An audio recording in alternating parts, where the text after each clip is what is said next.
Pastor Josué Brandão, tem a oportunidade, querido.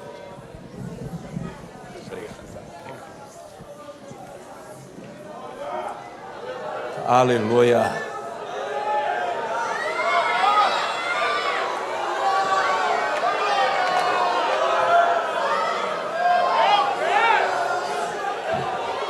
Honra, glória, louvor, tributo, aplausos, exaltação, adoração, única e exclusivamente a Ele que é santo. Santo, santo. Eu vos saúdo com a doce paz do Senhor Jesus. Vos saúdo com a doce paz do Senhor Jesus. Podem sentar, muito obrigado. Coisa linda Deus está fazendo aqui.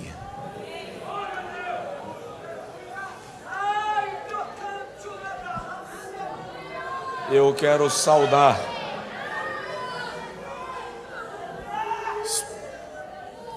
de maneira distinta pastor Wagner Gabi, pastor presidente desta igreja, na pessoa do seu vice-presidente, pastor Josias Kromiek, é assim que pronuncia? Obrigado, pastor. Muito obrigado por nos receber aqui. Minha gratidão ao pastor Wagner e o meu distinto abraço, bem como ao seu co-pastor, em nome de Jesus. Ao conselho ministerial desta igreja, presente aqui no púlpito ou na nave do templo, muito obrigado por nos receber. Pastor Ney, com a equipe da UMADSE, muito obrigado pelo convite, pelo carinho, pelo desvelo, pela recepção e pelo cuidado conosco aqui. Muito obrigado, Deus abençoe e vos honre poderosamente. Pastor Ival Teodoro, presidente da convenção desse estado, um prazer revê-lo, que a mão de Deus permaneça sobre o senhor e toda a diretoria e comissão. Pastor Josias, bom revê-lo, pastor Josias Aristiche, Deus abençoe, uma alegria. Irmã Joane Bentes, Deus abençoe. A Joane esteve conosco em Feira de Santana, ministrando para as nossas crianças e foi uma dádiva. Mas de modo muito especial eu quero saudar todos os jovens que compõem a UMADSE. Vocês são um tesouro incalculável que esta igreja tem. Vocês são muito especiais para Deus. E eu estou convencido de que tem algumas coisas que Deus faz por muitos em função de uns poucos. E eu digo para vocês que Deus vai fazer coisas grandes em Curitiba por causa de vocês. De alguma forma Ele olhou para vocês, apontou o dedo e disse: estou interessado neles, me importo com eles. Então que Deus abençoe vocês, que o ano seja de vitória, mas mais que isto, que a vida seja de vitórias, em nome de Jesus. Deus abençoe poderosamente a cada um de vocês. Eu venho da Bahia, Feira de Santana, mais precisamente, onde estamos servindo ao Senhor e fazendo alguma coisa para Deus, deixando o diabo nervoso. Ele está ficando chateado, mas temos nada a ver com ele, nosso negócio é com Jesus, né, irmão? Deus está nos abençoando. Eu vinha falando com o pastor Ney, nós adquirimos uma área para a construção do nosso templo em Feira de Santana. É uma área boa, uma área de 35 mil metros no centro da nossa cidade. Feira de Santana é uma cidade de 700 mil habitantes aproximadamente. Mas o que mais me encanta na área, pastores, é porque é o terreno onde a cidade nasceu. A cruz que marca a primeira missa realizada na cidade está dentro do terreno que a igreja comprou. Tudo bem que do ponto de vista religioso isso gerou e está gerando um certo um certo negócio, uma certa coisa. Mas do ponto de vista espiritual, isso está causando assim um frenesi, e o adversário tem se movido. Mas maior é aquele que está conosco do que aquele que está contra nós. Amém? Estamos felizes. Vamos para a Bíblia? Eu quero compartilhar com os irmãos algo da parte de Deus. Abre comigo sua Bíblia no Êxodo, capítulo de número 40, versículo de número 34. Eu agradeço o convite para estar aqui com vocês. De modo especial, agradeço ao Matse por nos receber. Deus abençoe na pessoa da sua coordenação, liderança e do seu pastor Wagner Gabi. Êxodo capítulo de número 40. O texto diz assim, Êxodo 40, 34. Então a nuvem cobriu a tenda da congregação e a glória do Senhor encheu o tabernáculo.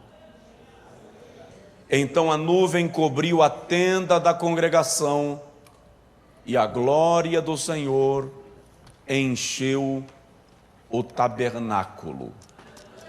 Queremos a tua glória.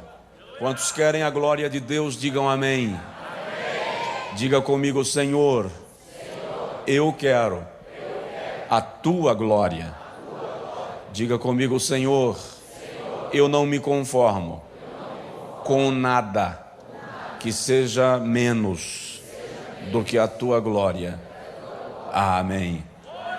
Agora dá uma olhada no irmão que está do seu lado e diz para ele assim: dar glória a Deus aqui é de graça, tá? Paga nada. Nós estamos vivendo um período bem parecido com aquele período que Moisés viveu e que o texto não relata no Antigo Testamento, vem relatar no Novo Testamento. Êxodo capítulo 29 mostra que quando Moisés subiu ao monte e ficou lá por 40 dias e 40 noites, ao descer ele precisou usar um véu por causa da presença da glória de Deus, e por conta dela ninguém conseguia olhar na face de Moisés por causa da presença da glória. Esta é a menção do Antigo Testamento. Porém, Paulo, quando escreve a segunda carta aos Coríntios, no capítulo 3, traz uma revelação que o escritor do Antigo Testamento não menciona. Paulo diz que chegou um momento que a glória de Deus no rosto de Moisés se esvaía, capítulo 3 da segunda carta aos Coríntios. E porque a glória se esvaía, Moisés continuou usando o véu para que o povo não percebesse que a glória estava indo embora. Aí Paulo diz que por conta disto, o coração do povo hebreu se tornou obscurecido ou endurecido. O que tem acontecido com muita gente, com muitas igrejas na nossa geração, é que estão perdendo a glória e estão inventando artifícios para disfarçarem a perda desta glória. No entanto, em todo tempo, em toda época, em todas as gerações, Deus sempre teve um remanescente, um grupo apaixonado pela sua presença. Algumas pessoas que não abrem mão da sua glória e da sua presença. E é sobre isso que eu quero compartilhar com vocês nesta noite. E se eu fosse dar um tema a esta pregação, e não pretendo, contrariando as regras da homilética, mas eu falaria sobre as 5 fases da glória divina. O pastor me disse para eu ficar tranquilo com o horário. Mas eu brinquei com o pastor aqui do meu lado que eu sou neto de pastor presbiteriano. E o meu pai foi pastor batista tradicional. E dizem que quando um pastor presbiteriano tira o relógio na hora da pregação, ele está dizendo assim: prometo não passar da hora. Mas dizem que quando um pastor batista tira o relógio na hora da pregação, ele está dizendo: vou cumprir cada tempo em cada tópico da minha pregação. Mas dizem que quando um pastor assembleano tira o relógio, ele está dizendo assim: não quero essa coisa me incomodando. Como eu tenho um pouco de cada, fique tranquilo que eu prometo não passar da hora, cumprir cada tempo de cada tópico da pregação, mas não quero essa coisa me incomodando. Tá? Queridos, o livro do Êxodo é o livro no qual Deus volta a tratar com a descendência de Abraão, tirando os hebreus do Egito para, a partir daquele povo, formar uma nação organizada. O Êxodo também é o livro no qual Deus dá a esta nação, a este povo que se tornaria uma nação, a sua legislação, as leis que deveriam regrar, reger, maestrar a sua conduta do ponto de vista cerimonial, do ponto de vista civil, do ponto de vista jurídico.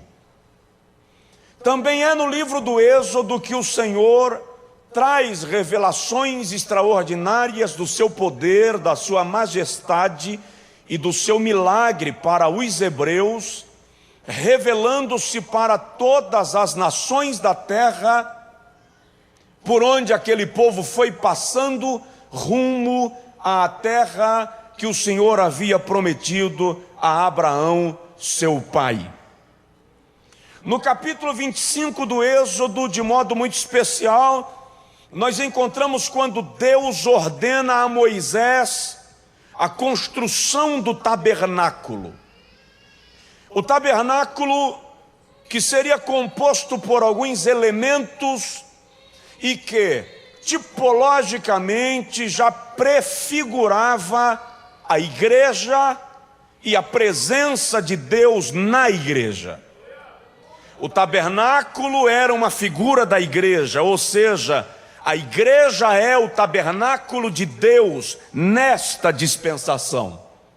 Dá um toque de leve no vizinho e fala com ele: você é o tabernáculo de Deus. Paulo, quando escreve aos Efésios, capítulo 2, versículo 20 a 22, diz que nós somos a morada de Deus em espírito, bem ajustada, bem ornada, como templo de Deus, edificado sobre o fundamento dos apóstolos e dos profetas, dos patriarcas e dos profetas. Agora observe que no capítulo 25, versículo 10 do Êxodo, o Senhor diz para Moisés assim: no tabernáculo farás para mim também uma arca de madeira de acácia. Gosto desse versículo. Gosto dele porque a madeira de acácia era bela em sua coloração, mas era tortuosa e cheia de nós. Ninguém escolheria madeira de acácia para fazer o móvel da sua casa, a bancada da igreja, o púlpito de um templo suntuoso. A madeira de acácia não se adequava a padrões devido à sua tortuosidade e nós, da sua própria estrutura. Trabalhar com ela era tão ruim que o Senhor, no capítulo 31 do Êxodo, diz a Moisés assim: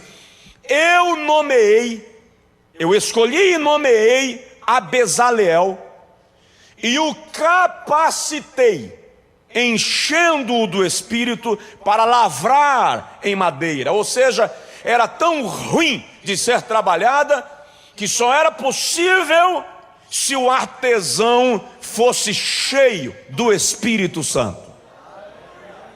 Mas quando o Senhor faz a arca, aquela caixa de madeira defeituosa, porque a arca nada mais era do que uma caixa de madeira, o Senhor diz a Moisés assim: agora que a arca está pronta, betuma, com ouro batido, por dentro e por fora. Aí eu fico apaixonado, porque a madeira de acácia representa a nossa natureza, nos representa.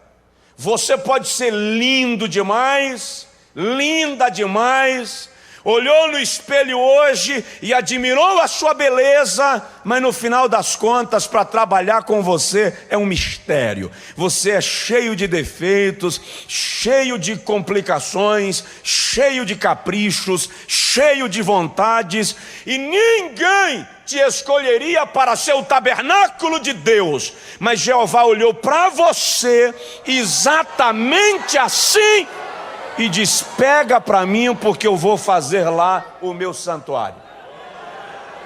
E por que ele manda colocar ouro batido por dentro e por fora? Porque na Bíblia, ouro fala da natureza divina.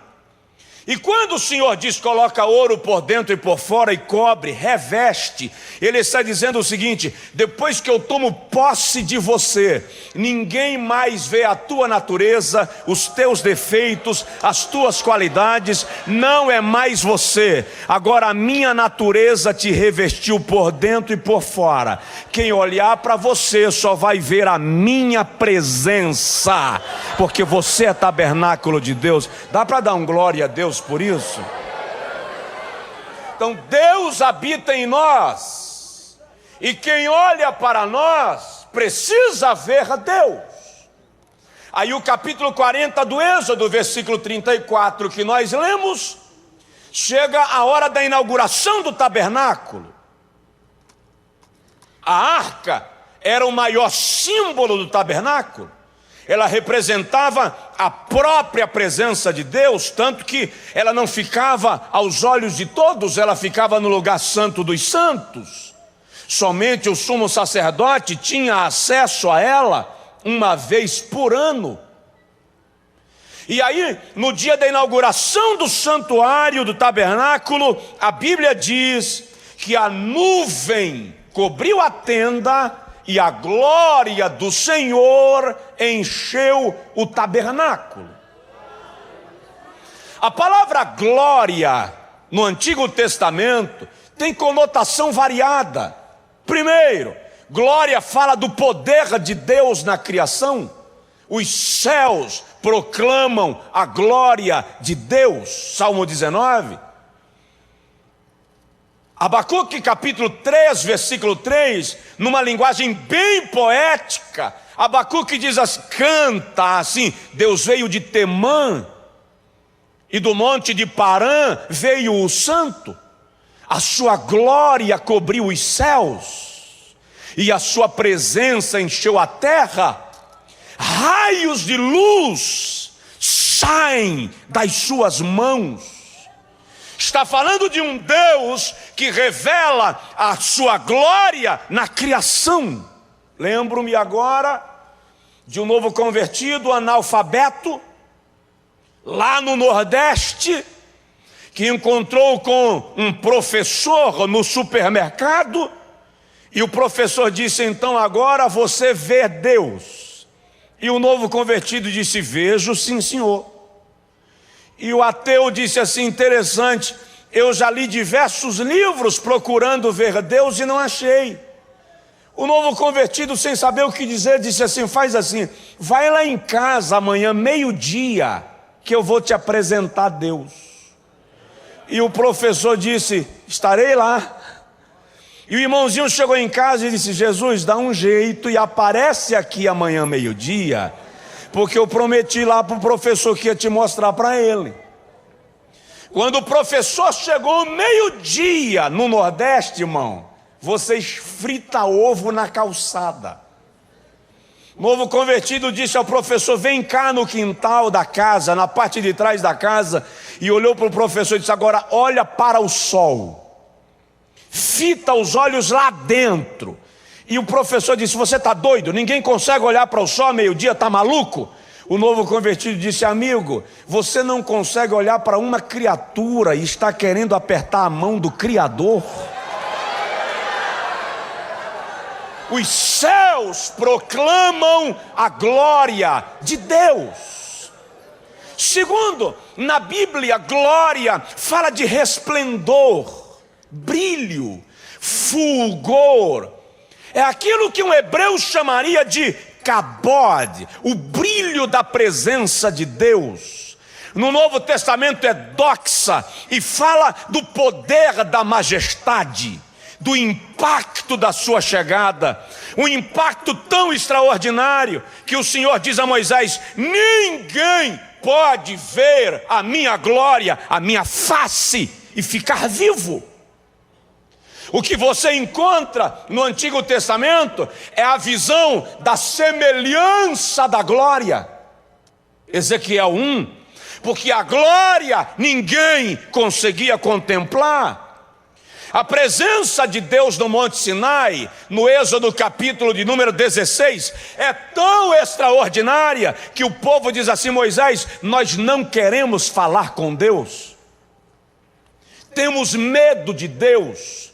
Vai você e fala com Ele, e tudo que Ele te disser, isto faremos. Ou seja, ninguém resiste à presença do seu poder, à presença da sua glória, à grandeza da sua majestade.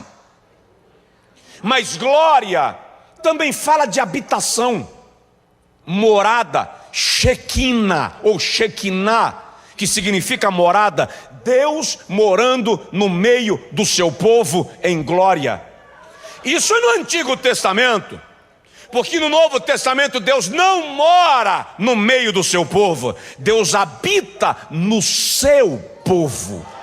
Ele habita em você, Ele mora em nós. E isso é extraordinário, porque se nós queremos ver a glória de Deus, agora nós não olhamos mais para o monte, basta nós olharmos para a face um do outro. Dá uma olhadinha aí no seu vizinho e diz para ele: eu consigo ver a glória de Deus em você. Eu consigo ver a glória de Deus em você. Eu gostaria tanto que a igreja da minha geração tivesse consciência do que significa ser igreja. É muito mais do que ser membro de uma denominação. É uma representação da autoridade espiritual de Deus na terra. Mas vamos dar uma caminhada na Bíblia sem estender muito sobre algumas fases da glória de Deus, para você compreender em que condição chegamos aqui. Se o irmão compreender a grandeza do que é ser igreja, então este congresso vai mudar completamente a tua história e o teu estilo de vida. A primeira fase, o primeiro momento da glória de Deus na Bíblia é quando a glória foi prometida. Preste atenção nisso. Deus é um Deus de promessas. E Deus nunca te propõe um desafio sem te fazer uma promessa. Sempre que Deus te dá uma missão, Ele te dá uma garantia baseada numa promessa.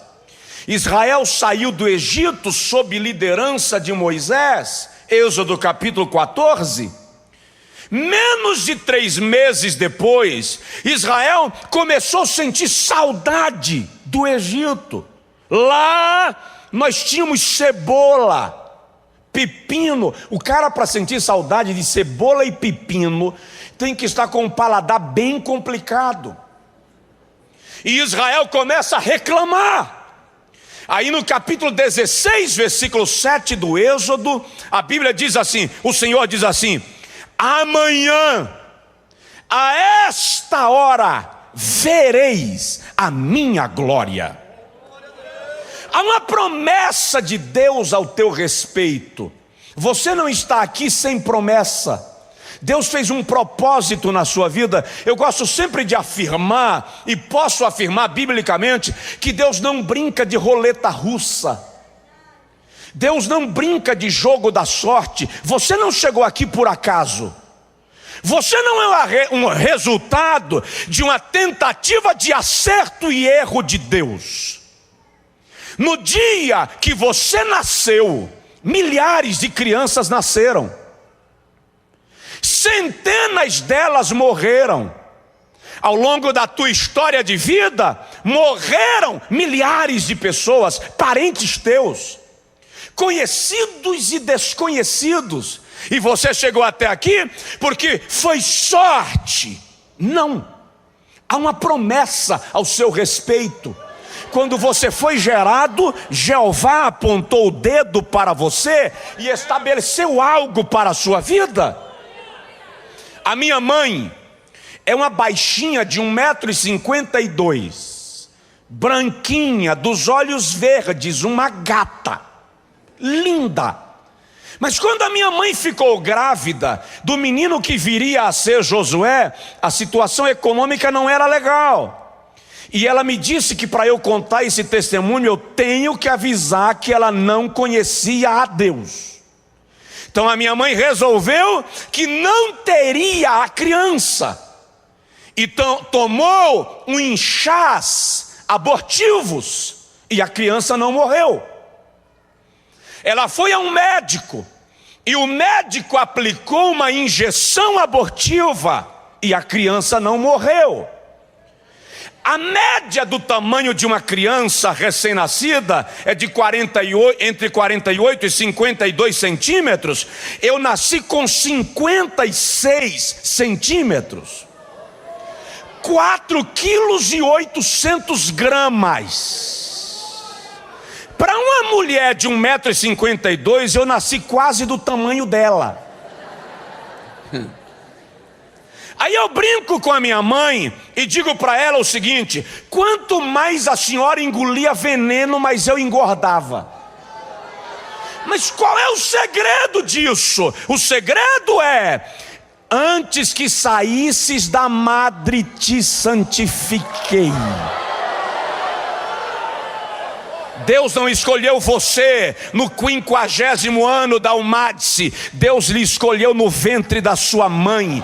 Escreveu a sua história, planejou a sua vida, fez uma promessa ao seu respeito. E todas as vezes que o diabo quis tocar em você, Jeová disse: tem limite, porque eu tenho uma promessa acerca dele, acerca dela. Se você tem uma promessa, levante a sua mão e dê um brado de glória a Deus e aleluia. Então a primeira fase da glória é quando ela é prometida, e quem tem uma promessa da glória de Deus não precisa brigar por coisas temporais.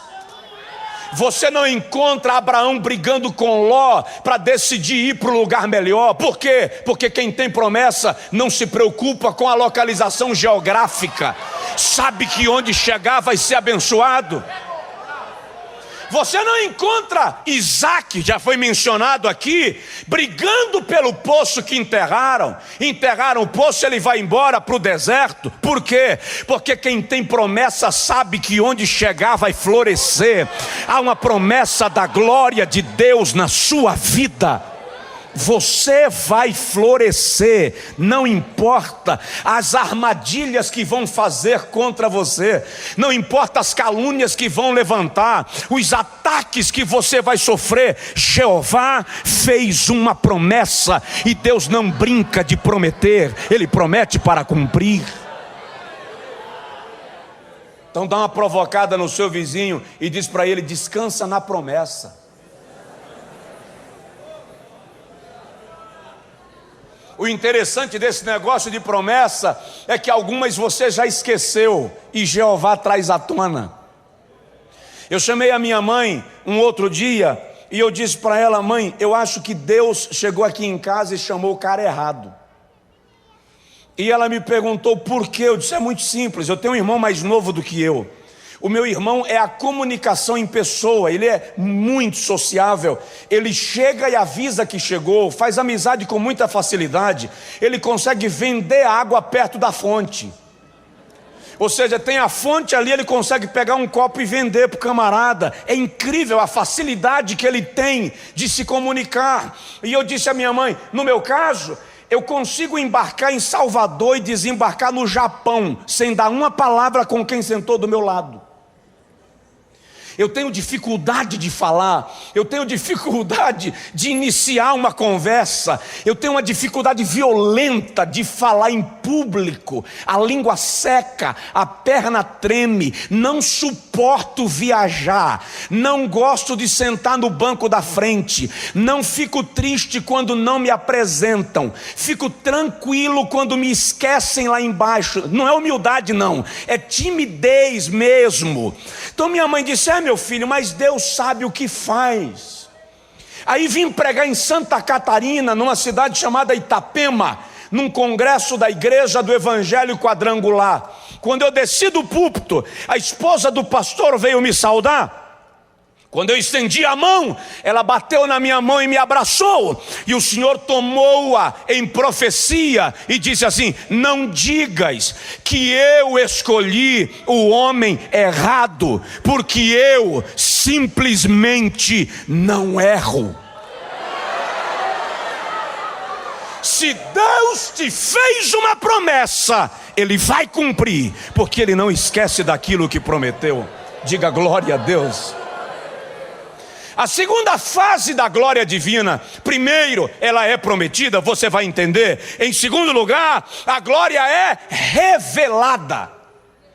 O Senhor promete a glória e revela. É só ler Êxodo 16:10. A Bíblia diz que quando Israel olha para o deserto, a glória de Deus aparece na nuvem. Deixa eu te explicar uma coisa, há um desejo de Deus de nos revelar a sua glória. Há um desejo de Deus de nos mostrar as coisas extraordinárias que Ele tem para nós.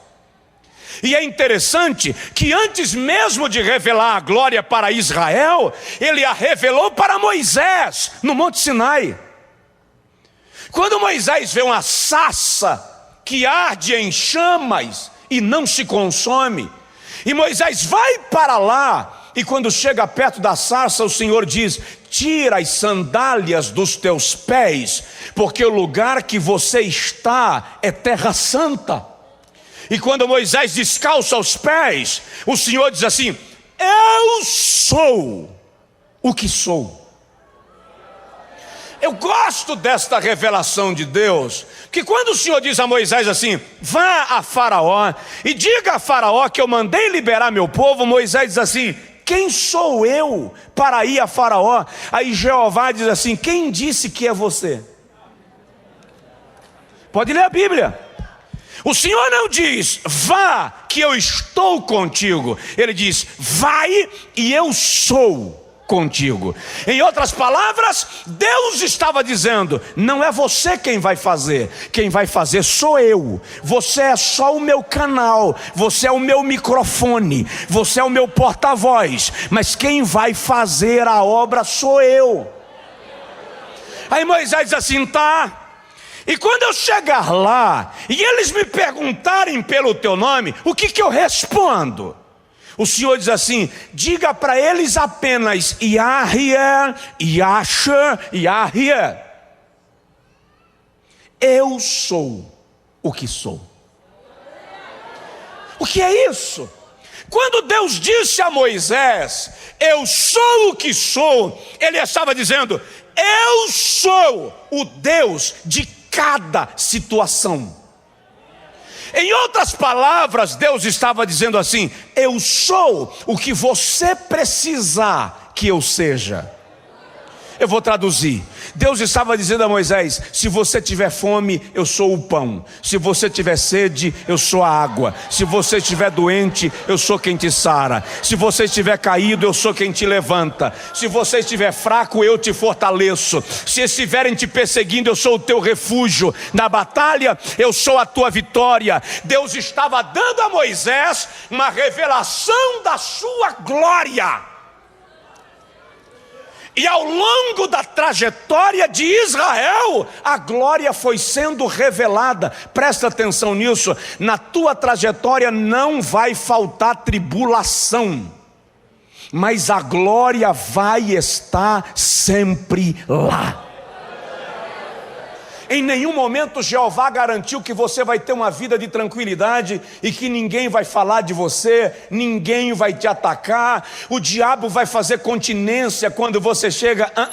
Ele vai agir, ele vai reagir, mas a glória de Deus abre o teu caminho. A glória abre a porta. A glória vai ser revelada. Dá uma provocada no seu vizinho e diz para ele: a glória vai ser revelada. A glória vai ser manifesta. Tem paciência. Existe um momento de a glória ser revelada. Deus sabe a hora certa. Agora presta atenção, às vezes demora. Não é porque Deus esqueceu, é porque Deus não dá vitórias em segredo. As vitórias de Deus são públicas. E às vezes a vitória demora a chegar, não é porque Deus não ouviu a oração, é porque Ele está convidando algumas pessoas para virem assistir a sua vitória. Tem gente que precisa sentar para ver Deus revelar a sua glória na tua vida. Quem são? Gente que riu de você, gente que subestimou você, gente que pisou você, gente que não acreditou na promessa de Deus em sua vida. Isso aqui não é vingança, positivismo, não. Isso aqui é glória para Deus. O salmista diz assim: preparais uma mesa perante mim, onde? Na presença dos meus inimigos.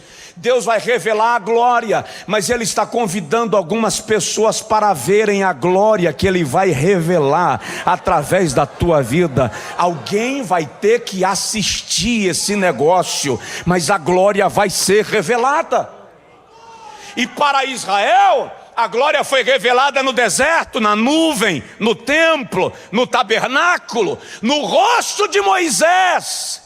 A questão é que nós queremos formatar Deus. A glória de Deus vai ser revelada no culto tal, com o pregador fulano. Presta atenção, Deus não se submete a critérios humanos.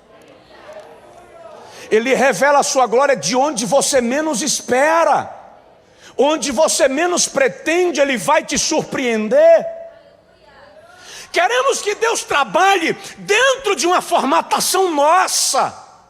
E nós, assembleanos de modo particular, desenvolvemos a ideia de que Deus trabalha sob seguintes aspectos. E aí Ele fica olhando para nós e diz assim: vou deixar você fazer a sua parte inteira. Quando você termina de fazer, aí Jeová diz assim: ninguém me maestra, ninguém me diz o que fazer. Eu faço como eu quero, da forma que eu quero, na hora que eu entendo. E aí você não entende quando Deus revela a glória, não através de quem você pretendia, mas de um anônimo que Ele levanta no meio do arraial e faz a sua glória manifesta, porque Ele é Deus nos céus e na terra. Deus é Deus. A glória será revelada na sua vida. Alguns olham para a sua tragédia no deserto, para a sua angústia no deserto e dizem: vai morrer. Mas Deus está criando uma oportunidade para a revelação da sua glória. Vai chegar. Primeiro a glória foi prometida, diga amém. Agora dá uma olhadinha no vizinho e fala com ele assim: eu tenho uma promessa. Segundo, para Israel, a glória foi revelada. Eles viram a glória de Deus. Mas presta atenção nisso. O fato de Israel ver a glória de Deus não impediu Israel de pecar. O fato de Israel ver a glória de Deus não lhes impediu de caírem na idolatria e se afastarem de Deus. Então vem a terceira fase da glória. A glória foi perdida. Eu vou repetir, a glória foi perdida. Eu estive pregando na festa do centenário das Assembleias de Deus em Belém do Pará. Ouvi um pastor sueco ministrando, e ele é o pastor da igreja, hoje, da igreja onde Daniel Berg congregara. E ele disse assim: o avivamento que vocês estão vivendo hoje, a Europa já viveu. E se vocês não tomarem cuidado, vocês viverão o que nós estamos vivendo. E ele disse: por quê? Porque vocês estão institucionalizando o avivamento. A glória pode ser perdida. Israel perdeu a glória. Eu sei que esse não é um momento de muito glória a Deus, agora é um momento de reflexão. É o momento de repensar a nossa trajetória. Eu disse essa semana, num congresso de missões, que a vida cristã é uma corrida de bastões. Nós somos a 5ª geração de pastores pentecostais neste país. Mas a 4ª não morreu. Ela ainda está aqui sentada. Eles estão passando o bastão. E o problema é que a 5ª geração precisa aprender princípio de honra. Precisa honrar a geração que está entregando o bastão, porque agora está bom, mas está bom não é porque nós somos melhores, é porque eles abriram caminhos e arrancaram tocos. Eles abriram estradas para que hoje a gente consiga correr mais. E numa corrida de bastão, quem recebe o bastão tem que continuar correndo na mesma velocidade que o anterior estava correndo, para ganhar a corrida. E o risco que nós estamos correndo, dá licença, eu não vim doutriná-los, eu vim apenas trazer uma palavra profética para a sua vida. Eu já vi pregador dizendo que Salomão teve um reino de paz porque Davi era sanguinário, mas Salomão era homem pacífico. Não, senhor. Salomão teve um reino de paz porque Davi eliminou todos os inimigos de Israel.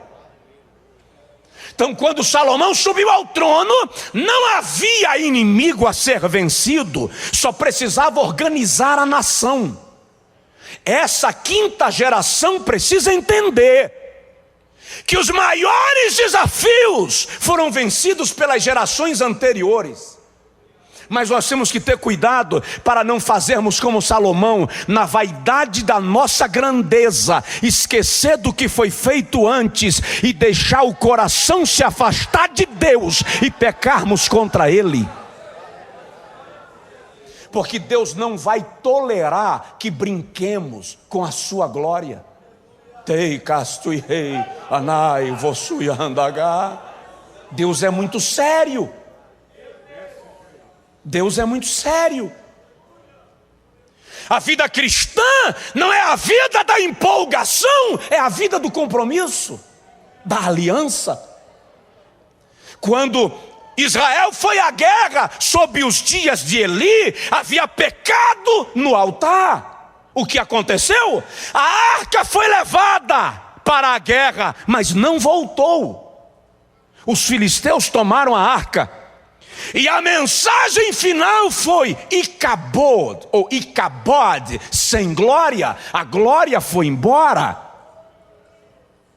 40 anos depois é que Davi foi buscar a arca para trazê-la de volta, e ele canta no Salmo 26 e diz assim: eu amo, ó Senhor, o lugar da tua casa e onde permanece a tua glória.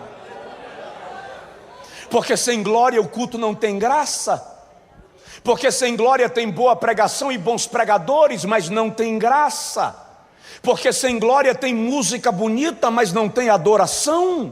Nós não podemos perder a glória. Dá um toque assim de leve no vizinho, agora dá devagar, e diz para ele assim: não perca a glória.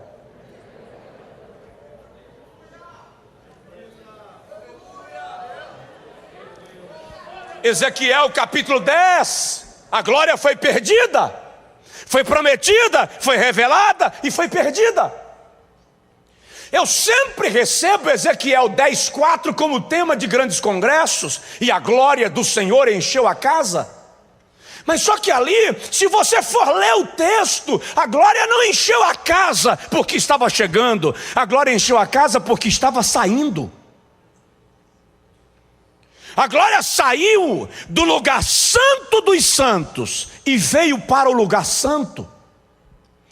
Todos viram a glória, mas se você ler o contexto, Israel estava em pecado. E Deus já havia levantado profetas para falar, e ninguém atendia. Então Jeová fez o quê? Tirou a glória do lugar santo dos santos e trouxe para cá, como se dissesse: vou fazê-los verem a minha glória para que se arrependam. E Israel continuou no pecado. Aí o capítulo 10, versículo 11 de Ezequiel diz que a glória saiu do lugar santo e foi para a porta do templo, e o povo continuou pecando. Aí o versículo 19 diz que a glória saiu da porta do templo e foi para a porta da cidade, abandonou a igreja e foi para a porta da cidade.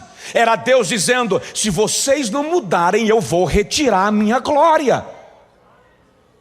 E Israel continuou pecando, e a glória saiu da porta da cidade, Ezequiel 11:23, e foi lá para o Monte das Oliveiras. Você vai entender.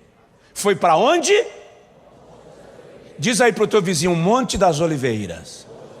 Foi para o Monte das Oliveiras, e Israel ficou sem glória. E quando uma igreja fica sem glória, ela faz como Moisés: mantém o véu para ninguém perceber, disfarça para ninguém ver, finge que tem glória para não perder a empolgação. Só que a alma sabe a diferença da glória e da empolgação. A alma não se satisfaz sem a glória. O que nós mais precisamos é da glória de Deus. Fui convidado para pregar numa igreja muito rica, muito chique, muito linda, alguns anos atrás. Não tinham caixas de som espalhadas no templo. As caixas eram todas embutidas na parede, disfarçadas com cortinas. Uma coisa linda, um espetáculo de igreja. Preguei sábado à noite, não senti Jesus, não senti a presença de Deus. Saí do culto chateado, consternado, angustiado. Cheguei no hotel, estava um frio violento, e eu ajoelhei, e eu disse: Jesus, fala comigo, o que está acontecendo? Por que a tua presença não está lá? Porque eu não senti tua presença? O que está errado em mim? Eu preciso da tua presença. Orei até 5 da manhã, 5 da manhã não aguentei o sono, deitei, levantei 6 e ajoelhei, e fui orar até as 8 da manhã. Aí o Senhor me disse assim: o meu espírito não pode conviver com eles. E eu disse a Deus: como assim? Eu estou na dispensação da graça. Na dispensação da graça isso não existe. O Senhor me disse: graça, Josué, não é a permissão para pecar, graça é o poder para vencer o pecado.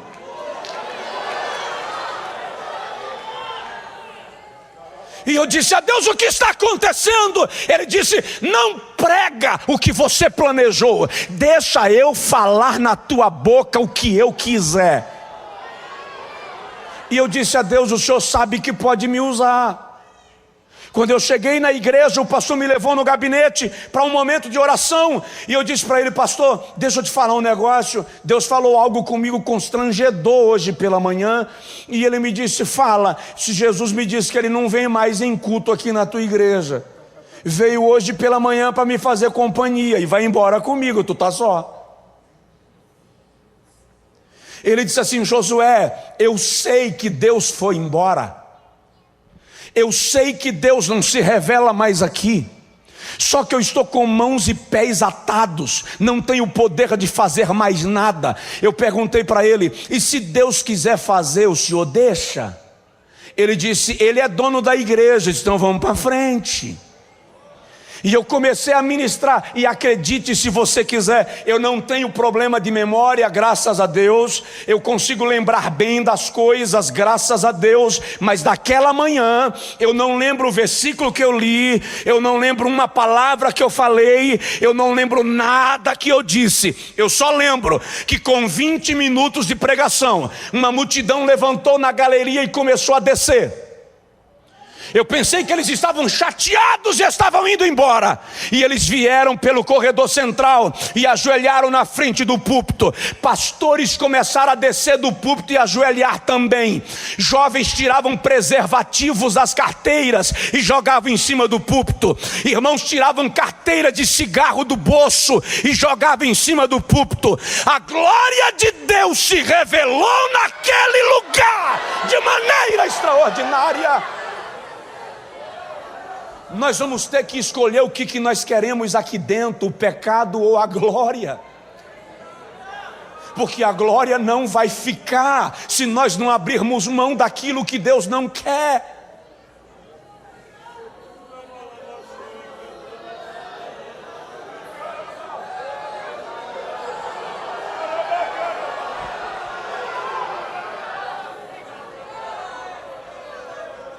E não se magoe comigo, por favor. Eu vim da Bahia. Tenho nada a ver com nada. Eu sou apenas a boca. Nós queremos a glória. E Deus quer nos dar a glória. Ele está olhando para nós dizendo: eu quero dar para vocês a minha glória. Jeová está dizendo assim: Curitiba ainda não viu o que eu pretendo fazer com ela, através da minha igreja. Jovens, o Espírito de Deus me diz que vocês não conhecem os anos áureos do poder de Deus sobre esta igreja, não ainda. O que Ele tem para derramar sobre esta igreja é tão extraordinário que eu vos digo: Ele vai fazer uma mudança poderosa nesse lugar.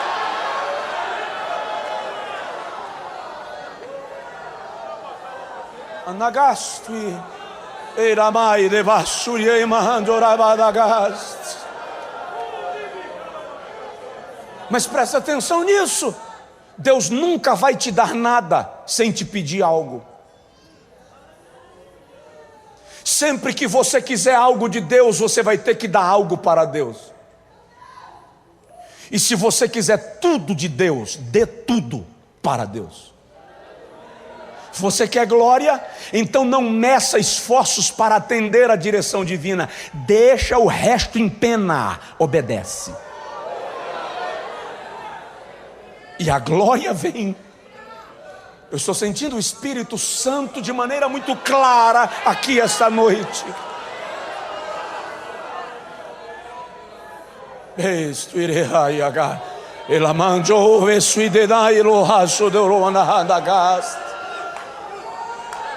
Não perca a glória.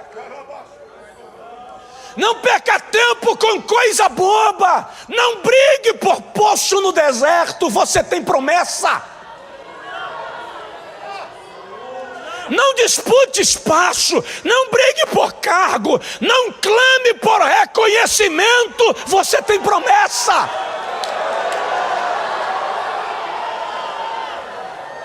Quem tem promessa não precisa de nada disso, gente.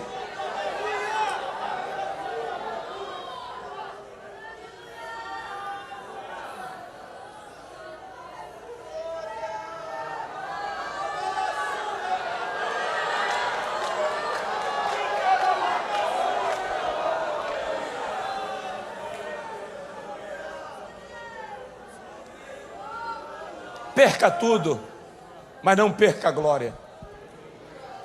A glória foi perdida. Vamos seguir. Preciso parar.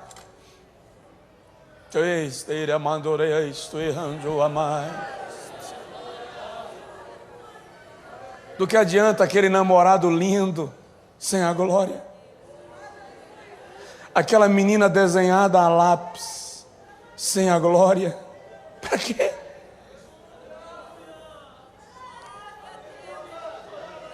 O jovem chegou para mim um dia e disse assim: pastor, parece que ela não é gente. Ela é tão linda que ela parece que não é gente. Mas Deus não quer isso para você, porque não tem glória. Mas eu tenho uma notícia boa para a sua vida esta noite. A glória foi prometida, diga comigo, prometida. A glória foi revelada, diga comigo, revelada. A glória foi perdida, fala, perdida. Em quarto lugar, a glória foi recuperada. Veja que coisa linda é a Bíblia, que coisa encantadora é a palavra de Deus. A glória sai do templo em Ezequiel 10, vai para a porta do templo, para a porta da cidade, para a porta e para o Monte das Oliveiras em Ezequiel 11, 23. Israel fica um período inteiro sem a presença da glória. De repente surge uma virgem grávida. Uma virgem grávida.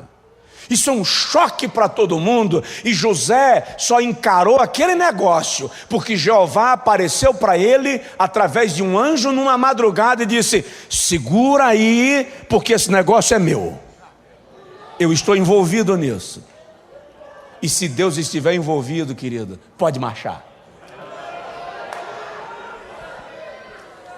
Aí Maria fica grávida e ganha um neném, dá à luz a uma criança.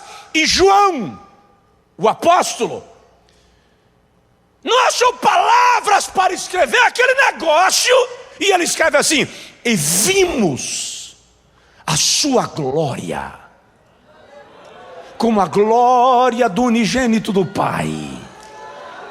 A glória está surgindo, a glória está se revelando e volta a se manifestar. Jesus exerce o seu ministério ao longo de 3 anos. Ninguém influenciou a história da humanidade como Jesus de Nazaré. Aliás, um historiador diz que Auguste Comte, sociólogo francês, chamou um dia o seu auxiliar, que era um cristão, e disse: eu vou fundar uma religião mais poderosa do que o cristianismo. O positivismo vai suplantar o cristianismo. E o irmão auxiliar de Comte disse: você vai conseguir. Para suplantar o cristianismo, você só precisa de 3 coisas. Quais? Primeiro, você precisa nascer de uma virgem, e nessa você já perdeu. Segundo, você precisa ter poder para dar voz ao mudo, visão ao cego, audição ao surdo, vida ao morto, e você não tem. Terceira coisinha simples: você precisa morrer e 3 dias depois, em vez de apodrecer, ressuscitar e assentar-se à destra de Deus para interceder por quem acredita em você. Isso é glória. A glória de Deus estava em Israel. Mas um dia, Jesus está perto de ir para o Calvário. Jesus está perto de ir para a cruz. E ele resolve fazer uma oração pelos seus discípulos. João 17. E no versículo 1, Jesus diz assim: é chegada a hora em que o Filho precisa ser glorificado. Ninguém entendeu nada, mas o Pai entendeu. Aí Jesus participa da ceia com eles, não é isso? A Páscoa e a ceia, canta um hino, e tendo cantado o hino, foi para onde? Para o Monte das Oliveiras. fazer o que lá? A glória foi para o Monte das Oliveiras. Jesus canta um hino e vai para o Monte das Oliveiras. E lá, João 17,5, Pai, lembra-te daquela glória que eu tinha contigo antes da fundação do mundo. Lembro. Lembra-te da glória que me fazia maior do que os anjos e os homens. Lembro. Lembra-te da glória que eu renunciei e me tornei menor do que os anjos, Hebreus 2,9. Lembro. Devolve-me.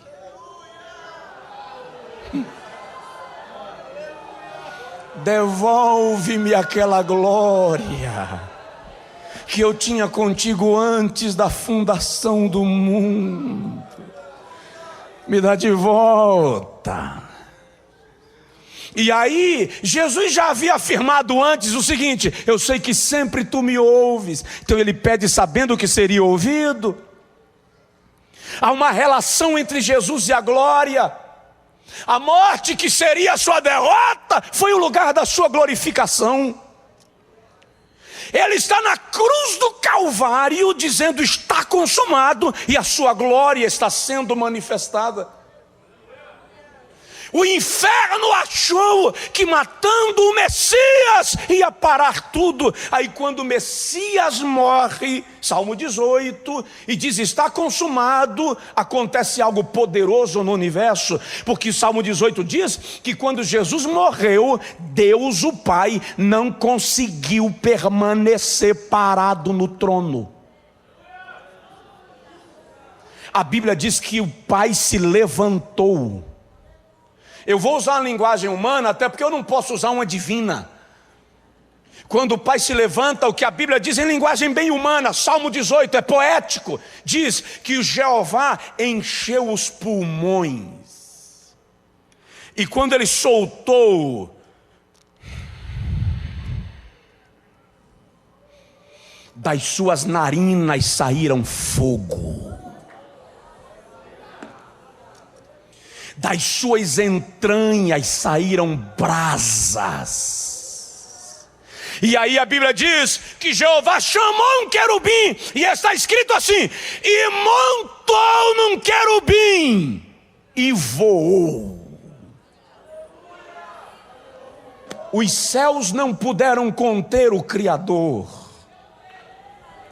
Diante da morte do filho, ele voa ao redor do universo. E é quando ele passa na frente do sol, que o sol nega sua luz, faz continência, se esconde diante do Criador, se entrega, se curva diante dele.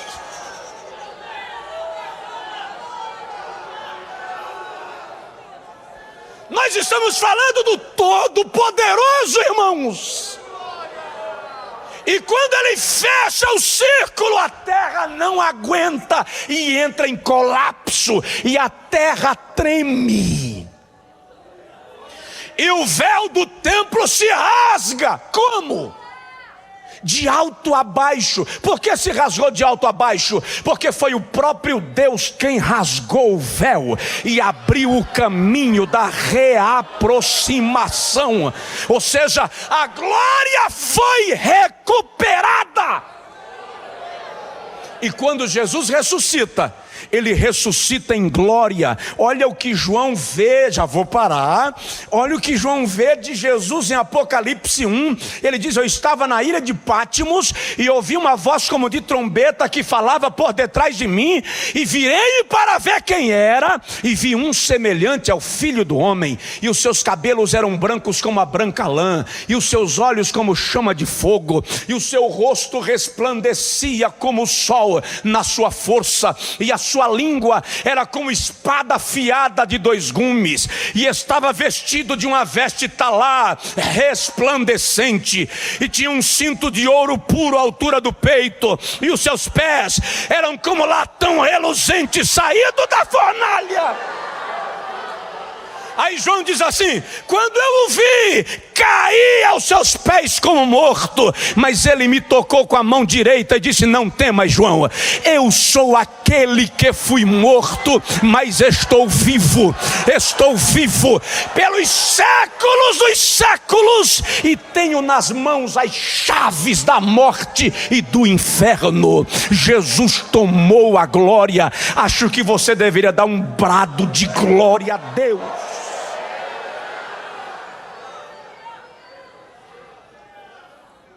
Fica de pé, por favor, quem puder. Tem que parar, irmão. Qual é a quinta fase da glória de Deus? Já vou parar, não comento mais. Só em falar é o suficiente. Qual é a primeira fase da glória? Primeiro, ela foi prometida. Segundo, ela foi revelada. Terceiro, ela foi perdida. Quarto, ela foi recuperada. Mas em quinto lugar, essa notícia é para o Madison. A glória foi repartida. Deixa só eu explicar com um versículo bíblico. Umzinho. João 17,5, Jesus diz assim: Pai, devolve-me aquela glória. Não é isso? E o Pai devolveu. Já provei que devolveu biblicamente. Aí João 17,22, Jesus diz assim: Pai, sabe aquela glória que o Senhor me devolveu? Sei, o que é que tem? Aquela glória que o Senhor disse que não daria a ninguém mais. Sei, irmão, eu tenho um filho, eu sei como é que pai e filho conversam. Aquela glória que o Senhor falou que não ia dar a ninguém mais. Sei. É o seguinte, pai, eu fiz um negócio com aquela glória. Você fez o quê? A glória que tu me deste, eu dei. Mas deu a quem? Eu dei aos meus discípulos. Eu dei à minha igreja. Eu dei para que eles sejam um, como eu e o Senhor somos um. É por isso que eu disse no início que se você quer ver a glória de Deus hoje, não precisa da tenda, não precisa da arca, não precisa da nuvem. Olha para o irmão do teu lado. A glória está aí. A glória está aí. A glória está... Você não me entendeu. A glória está em você. Você tem a glória de Deus na tua vida. A glória de Deus está em você. É por isso que o inferno não te resiste.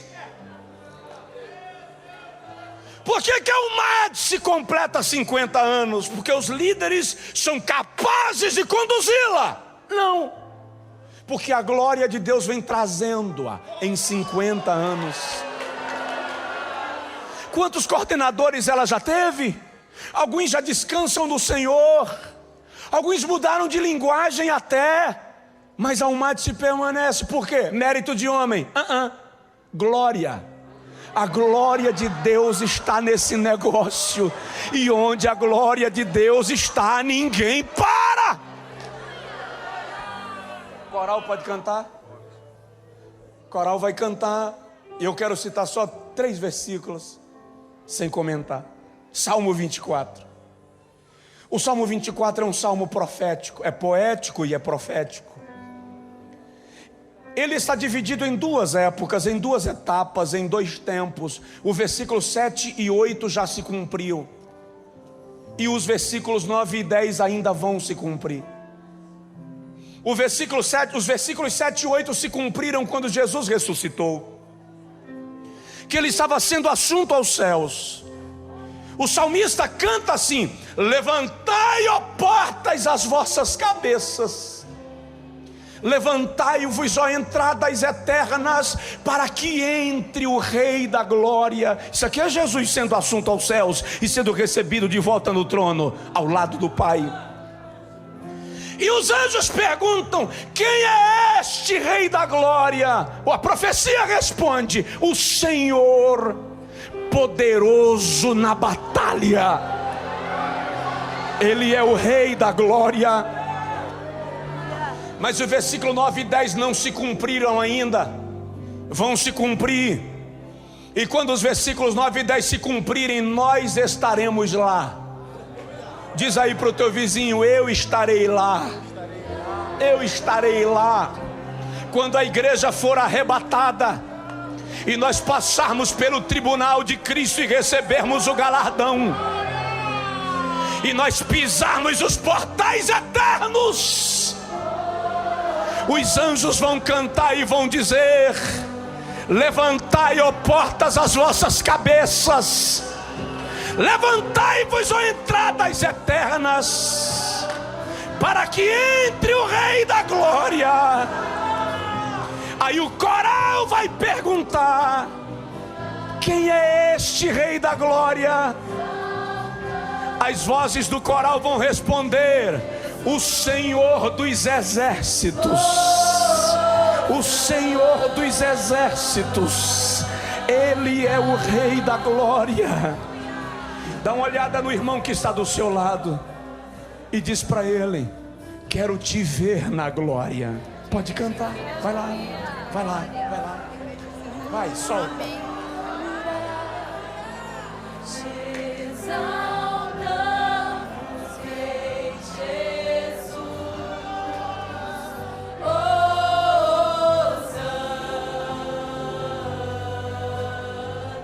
Adore a Deus, adore.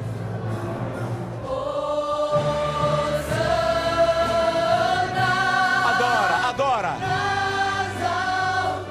Adora.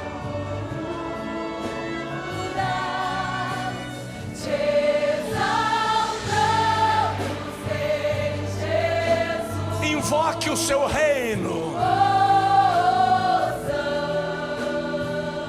Invoque sua majestade.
Pedimos mais de ti,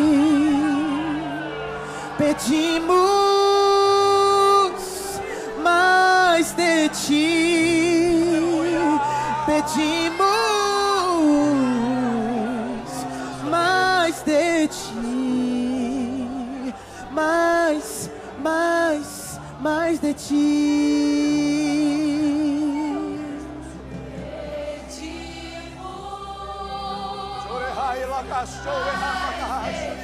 Mais e mais, pedimos mais, mais e mais, Senhor,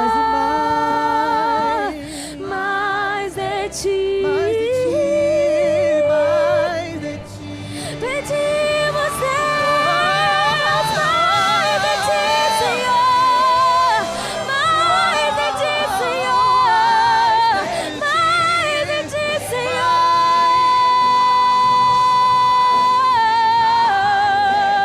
mais de ti, Deus, mais de ti, Pai, mais de ti, mais de ti, mais de ti. Adore a Deus, adore a Deus, adore a Deus. Mais de ti, Pai, mais de ti,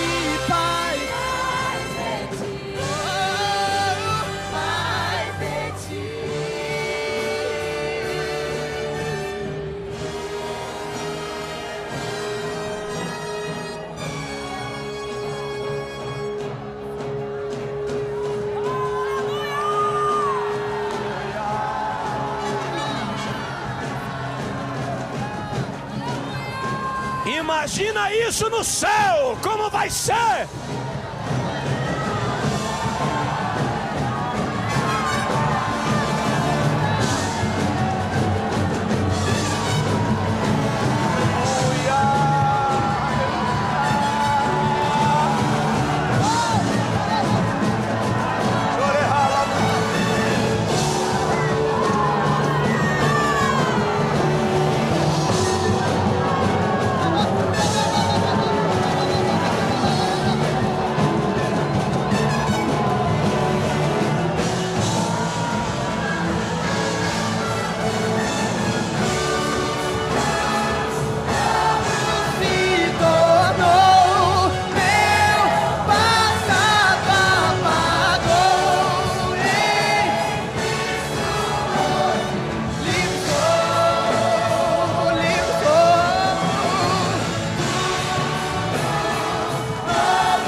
Imagina quando tudo isso for potencializado pelo corpo glorificado, como vai ser na glória diante do trono de Deus.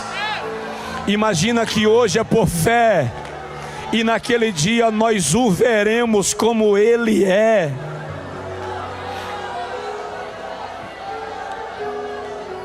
Você que está conosco esta noite, nos dando a alegria da sua presença, e que de repente está afastado da igreja, eu quero te convidar nesta noite para sair do teu lugar e vir à frente, receber a oração, entregando a Jesus a tua vida, se reconciliando com Deus. Eu vou pedir ao irmão, à irmã, observe do seu lado esta pessoa aqui na nave ou lá na galeria, se é um amigo que nos visita, um irmão que esfriou na fé. Convide-o agora, convide-a para sair do seu lugar e vir aqui receber uma oração. E por gentileza, venha com ele, venha com ela. Nós vamos orar por sua vida e Deus vai lhe abençoar e lhe suprir com a sua glória. Sai do seu lugar agora, e quando o irmão sair do seu lugar com esta pessoa, acena assim com a mão e me avisa que está vindo. A igreja vai dar glória a Deus por cada vida que nesta noite renovar a sua aliança com o Senhor. Este é um momento especial de Deus para a sua vida.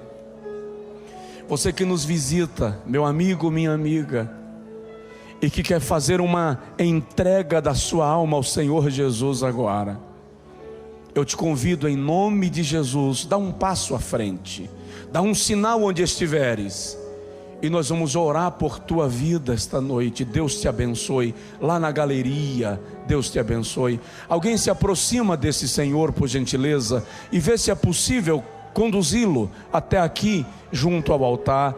Enquanto isso, outra pessoa na galeria, ou aqui na nave, quem sabe, no auditório, venha, Jesus lhe ama e quer mudar a sua história de vida.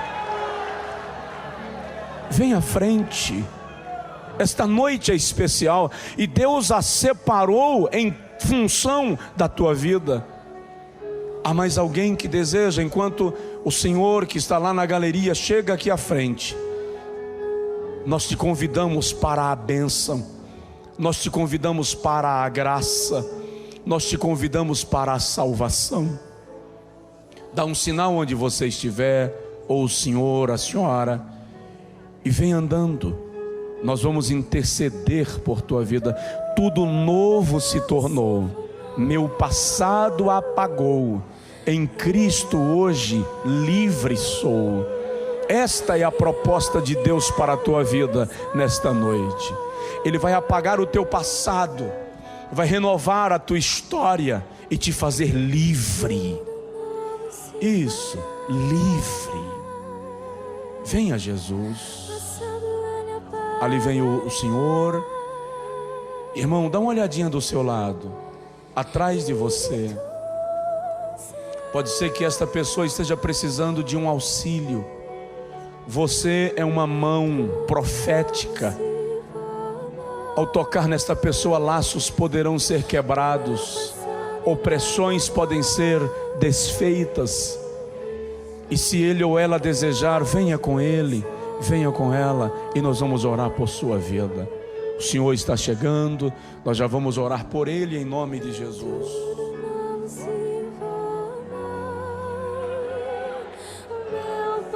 Aqui vem um jovem chorando.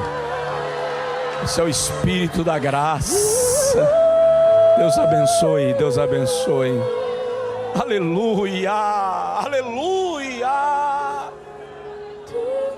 Há mais alguém? Se houver, sinaliza.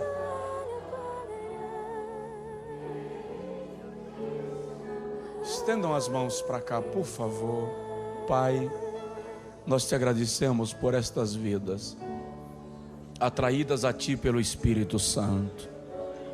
Ó Senhor, perdoe seus pecados, registra os seus nomes no teu memorial e dá-lhes alegria da tua salvação, em nome de Jesus. Amém. Dá um abraço nele, querido, como Jesus daria, por favor. Deus abençoe. Muito obrigado pelo convite, uma vez mais, minha gratidão. Deus abençoe.